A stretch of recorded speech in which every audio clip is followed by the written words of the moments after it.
Bonjour chers amis, nous nous retrouvons aujourd'hui pour une nouvelle histoire de nos contes de la forêt. Vous vous rappelez la belle série qui parle des animaux, des humains là-bas dans la forêt de l'Afrique centrale. Je reviens donc aujourd'hui avec une nouvelle histoire en espérant que vous êtes toujours aussi intéressés que ça l'a été au début. Est-ce que vous pensez comme d'habitude à liker, à partager et surtout à me laisser un commentaire? Il y a une jolie petite fille du Cameroun, Maggie. Celle-là, c'est mon coup de cœur. Maggie qui m'a envoyé un petit message en me disant « Est-ce que ça serait possible de parler un peu plus fort parce que j'ai très envie d'entendre les histoires, mais bien fort dans mes oreilles ?» Alors Maggie, tu vas être servie. Aujourd'hui, on va parler d'une super nouvelle histoire. Celle-là, une fois de plus, ça met en jeu Tiens. Vous vous rappelez Tiens, Tiens le lièvre. Aujourd'hui, on va reparler de Tiens. Et cette fois-ci, attention, je vais dire le nom de son adversaire, c'est Cool. Vous vous rappelez, au tout début, je vous disais, on en reparlerait très souvent de Tiens et de Cool. Alors, Tiens le lièvre et Cool la tortue. On y revient aujourd'hui. Tiens le lièvre et Cool la tortue. Rien ne sert de courir, il faut partir à point. Rien ne sert de courir, il faut partir à point. Pourquoi je vous dis ça? C'est un adage évidemment, ou un proverbe si vous préférez. Pourquoi je vous en parle? Parce que l'histoire d'aujourd'hui va parler d'une certaine course entre Tiens le lièvre et Cool la tortue. À votre avis, qui c'est qui va gagner? Regardez, à Bigwens et à Kwamb, la famine continuait de battre son plein. Tous les animaux avaient faim dans la forêt, les humains aussi avaient faim en ville, dans leur village. Mais alors les humains, vous savez, les humains ils réfléchissent, ils mettent en place des stratégies pour se sortir la tête de l'eau. Et donc les humains avaient commencé à cultiver. Ils avaient développé d'immenses plantations, ils cultivaient des patates, ils cultivaient des patates douces, hein, ils cultivaient des patates normales aussi, ils cultivaient de la banane plantain, des bananes douces, ils cultivaient du manioc, des ignames, toutes ces racines dont les hommes de la forêt se nourrissent souvent, quand ils les ont bien sûr bouillies au préalable. Et c'est souvent dans ces plantations-là que les porcs-épics, que tous les rongeurs, les porcs-épics, les hérissons viennent se ravitailler, mais en volant, bien sûr, puisqu'ils ne savent pas cultiver, eux. Alors, l'histoire d'aujourd'hui, c'est une histoire formidable parce que la famine battait son plein dans la forêt alors que les humains commençaient à trouver des solutions. Ils avaient des plantations, donc, comme je le disais tantôt, et finalement, ils avaient quand même pitié de leurs voisins de Kwamb, surtout les petits animaux qui n'avaient pas la force d'aller cultiver, ni même de manger les plus grands. Et c'est eux qui, au contraire, se faisaient manger. Et le chef Beben s'était dit qu'il fallait faire quelque chose pour venir porter assistance à ces petits animaux de la forêt. Je veux parler des lièvres, des porcs-épics, des antilopes, des cerfs, des fauns, des petits singes, des moyens singes, pas les grands, parce que les grands, eux, ils savaient se débrouiller dans la forêt. Et donc, puisque la famine continuait et que les animaux avaient trop faim, le chef Beben se rappelant quand même que, vous vous rappelez l'histoire d'un Tien et d'un Kwambe. Un Kwambe qui s'était donc jeté dans la nuit tellement il avait faim, il était allé voler la nourriture dans le champ de ses hôtes, avait donc déçu les humains de Bigwens. Et les humains de Bigwens en avaient parlé avec le chef, ils avaient décidé donc finalement que la prochaine fois qu'un animal viendrait demander de l'aide au village, et je vous rappelle en passant que toutes ces histoires-là se passent à l'époque où les humains et les animaux pouvaient se parler, entretenir des rapports amicaux ou pas d'ailleurs. La preuve de l'histoire de Donkwambe qui avait déçu les humains des Bigwans. Cette histoire-là se passe à ce moment-là où les animaux et les humains pouvaient entretenir des relations normales, pouvaient se parler, pouvaient échanger, devenir des amis, s'inviter les uns les autres.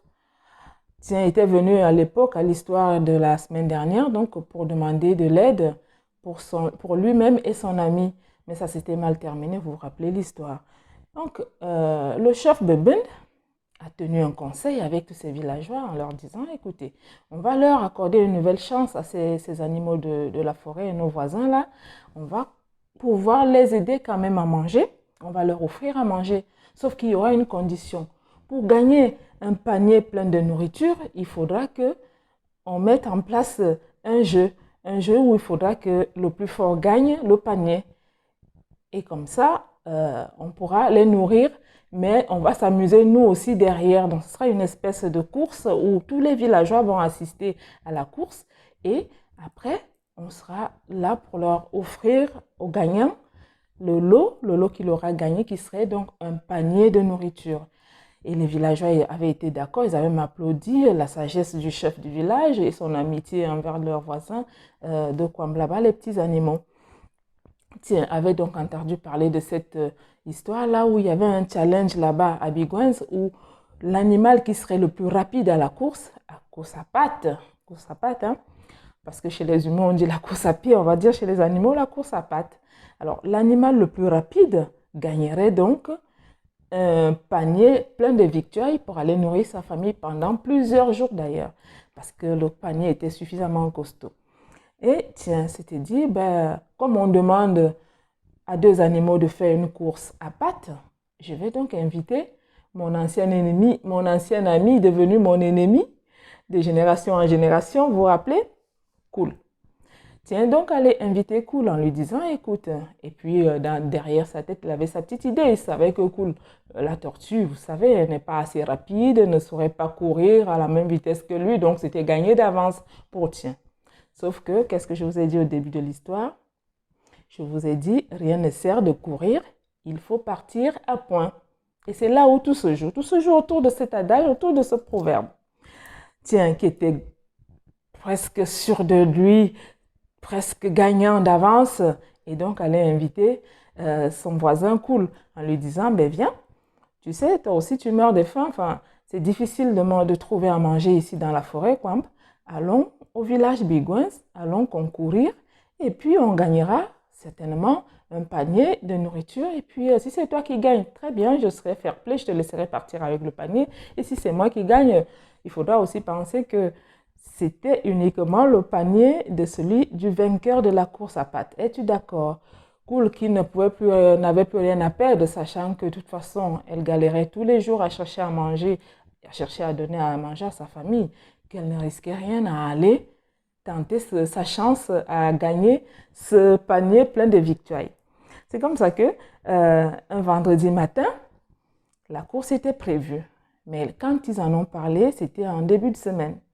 Donc, Cool avait dit, ah tiens, écoute mon ami, on a beau avoir les démêlés à une époque, aujourd'hui nous avons traversé des générations, on est maintenant une autre génération, la troisième génération derrière nos arrière-parents.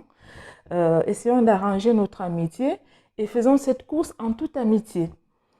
Et tiens, qui lui dit, mais non, t'inquiète pas, ma proposition est honnête. Tous les animaux de la forêt sont invités à aller aussi passer cette course-là. Mais moi, j'ai pensé à toi en premier parce que je me disais que pour une fois, peut-être que tu gagnerais et puis tu aurais assez à manger pour les tiens. Et Cool lui dit, ben, bon, donnons-nous donc la semaine pour nous préparer. On va se préparer tout le long de la semaine et le vendredi matin, on se pointera là-bas chez le chef pour aller concourir. Mais avant, tu peux déjà aller confirmer au chef que toi et moi, on va faire cette course-là tous les deux vendredi matin, de bonne heure. Bon, aussitôt dit, aussitôt fait, le chef Beben était donc d'accord, était prêt à accueillir les premiers concurrents de cette course à pattes. Et il avait prévenu tout le village s'était pavané, on a mis des haies de fleurs, on a habillé le village en tenue de fête, tout le monde était prêt à attendre la course de celui qui gagnerait, donc la cagnotte, la grosse cagnotte qui serait donc le panier plein de nourriture pour sa famille. Et le chef avait demandé à tout le monde de Bigouins de contribuer. Chacun avait mis soit du manioc, soit des arachides, soit des noix de palme, soit des cacahuètes, c'est-à-dire arachides déjà décortiqués, soit de la banane, soit du manioc, soit des ignames, etc. Et donc le panier était véritablement costaud. Les amis sont arrivés le vendredi matin. À 6 heures du matin, la course devait partir. La course est donc là, on met les deux concurrents côte à côte et c'est le chef qui donne le départ. À la troisième, c'est parti. Allez, 1, 2, 3, partez! Et tiens, qui s'élance, mais d'une force, qui part d'une force. Et à peine 300 mètres à la course, déjà en elle-même, elle faisait 1 kilomètre. Hein. À peine avait-il franchi les 300 premiers mètres qu'il a vu une belle carotte posée en bordure du chemin de la piste de la course. Alors il s'est dit, bon, ça va, j'ai de l'avance, j'ai pris de l'avance sur Cool la tortue là-bas, alors j'ai le temps de manger ma carotte quand même, et puis ça me donnera des forces. Et en même temps, ça fait un moment que j'ai pas vraiment savouré une belle carotte toute seule. Et tiens, qui s'installe donc en bordure de route et qui se met à manger la carotte, qui mange la carotte, qui mange la carotte, qui prend son temps et puis regarde derrière lui, toujours pas de Cool en vue, et puis tiens, qui mange, qui mange, qui mange. Et puis qui repart en se disant, oh, ben, de toute façon, j'ai de l'avance, mais je m'en vais quand même. Peut-être que j'arriverai, puis j'aurai le temps de respirer, de reprendre mon souffle avant que Dame Tortue arrive. Et tiens, qui repart, 100 mètres plus loin, une nouvelle carotte qui est posée, comme par hasard, hein, au bord de la piste de la course. Tiens, s'arrête, se met à manger la carotte en regardant derrière lui, toujours pas de Cool en vue. Il ne voit pas la tortue qui arrive. Il mange, il mange, il mange, il mange. Et puis, il repart. 100 mètres plus loin, encore une carotte. Oh, mais c'est mon jour de chance, s'est dit le lièvre. Je vais pouvoir manger aujourd'hui autant que je veux. En plus de cela, je vais remporter le panier de victoire. Je vais nourrir ma famille pendant des jours et peut-être des semaines. Alors, c'est mon jour de chance. Je vais déjà manger ces carottes et puis on verra bien. Ce qu'il ignorait, monsieur Tien, c'est qu'avec Dame Cool, elle est toujours à l'affût de la solution, sachant ses faiblesses, elle sait comment contourner les obstacles. Donc, en réalité, Cool, qu'est-ce qu'elle avait fait? Elle avait pris le départ avec Tien. Sauf que, à la fin, elle était allée déposer son épouse de l'autre côté, à la ligne d'arrivée, dans les tapis dans l'herbe. Comme ça, dès que Tien arriverait, l'autre sortirait de l'herbe pour lui dire, ben, je suis là, je suis déjà là, j'ai gagné. Tiens, une nouvelle fois s'installe, mange la carotte, mange la carotte, mange la carotte. Et puis il se dit finalement, bon, je vais y aller quand même, hein, tant pis pour Cool. Hein, quand elle arrivera à la tortue, eh bien, je serai déjà installée, j'aurai récupéré assez. Puis après, on partira ensemble au village pour aller dire qui a gagné la course ou pas. Tiens, s'engage donc cette fois-ci, mais en allant plus vite pour se dire, comme il avait dit, il prendrait le temps de récupérer son souffle avant que Dame Tortue n'arrive. Mais à peine il entrevoyait la ligne d'arrivée qu'il vit une tortue installée qui lui disait, bah alors, qu'est-ce que tu as fait pendant tout ce temps? Moi, je t'attends depuis tout à l'heure, tu n'es pas arrivé. Qu'est-ce que tu as fait tout le temps? Oh, tiens, n'en revenait pas. Il s'est fait avoir ou quoi? Est-ce qu'il rêve? Depuis quand une tortue a été plus rapide qu'un lièvre? Comment est-ce possible? D'accord, il est resté, il a mangé 2-3 carottes sur la route, mais ce n'est pas le problème. Même s'il avait dû manger 15 carottes, jamais une tortue ne courait plus vite qu'un lièvre. Comment est-ce qu'elle a fait? Eh bien, qui c'est qui a gagné le colis? C'est la tortue. Et donc, ils sont partis et tiens, qui fulminait, qui disait, mais c'est pas possible. Mais qu'est-ce que tu as bien pu manger? Est-ce que tu as eu des roulettes? Tu as truqué? Tu as des chaussures à roulettes? Comment tu as fait? Et déjà, où tu es passé? Et Dame Tortue qui lui dit, mais je suis passée juste pendant que tu étais en train de manger les carottes. Je t'ai vu manger la première carotte, je t'ai vu manger la deuxième carotte, je t'ai vu manger la troisième carotte, je t'ai vu manger la quatrième carotte. Et maintenant, quand tu arrives, moi, je suis déjà là. Je n'ai même eu le temps de récupérer.